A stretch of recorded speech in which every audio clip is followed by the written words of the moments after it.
విజయనగరం జిల్లా గజపతి నగరం నియోజకవర్గంలో అమరావతి క్రీడోత్సవాలు ఘనంగా ప్రారంభమయ్యాయి. మరుపల్లి మోడల్ స్కూల్లో జరిగిన ఈ కార్యక్రమానికి మంత్రి కొండపల్లి శ్రీనివాస్ ముఖ్య అతిథిగా హాజరై క్రీడోత్సవాలను ప్రారంభించారు. ఈ సందర్భంగా విద్యార్థులతో కలిసి వాలీబాల్ ఆడారు. క్రీడల్లో పాల్గొనడం వల్ల శారీరక దారుఢ్యం, ఆరోగ్యం మెరుగుపడతాయని మంత్రి తెలిపారు. చదువుతో పాటు ఆటల్లోనూ విద్యార్థులు రాణించాలని మంత్రి సూచించారు. క్రీడాకారులను ప్రోత్సహించేందుకు ప్రభుత్వం అమరావతి ఛాంపియన్షిప్ను ప్రతిష్టాత్మకంగా నిర్వహిస్తోందని తెలిపారు.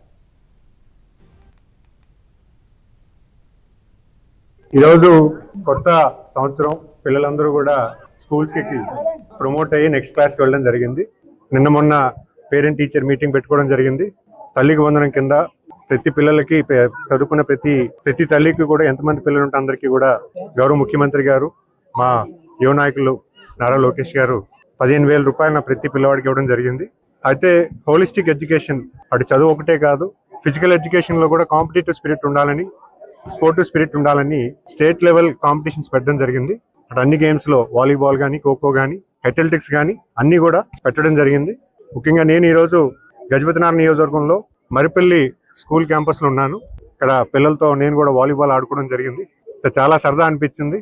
బాధ్యతగా పీఈటీస్ అందరూ కూడా, స్కూల్ అడ్మినిస్ట్రేషన్, ఎంఈఓ కానీ, హెడ్ మాస్టర్స్ కానీ అందరూ కూడా స్పోర్ట్స్ ఎరీనాలో కాంపిటేటివ్ స్పిరిట్తో, స్పోర్టివ్ స్పిరిట్తో అందరూ కూడా పాల్గొనడం జరిగింది.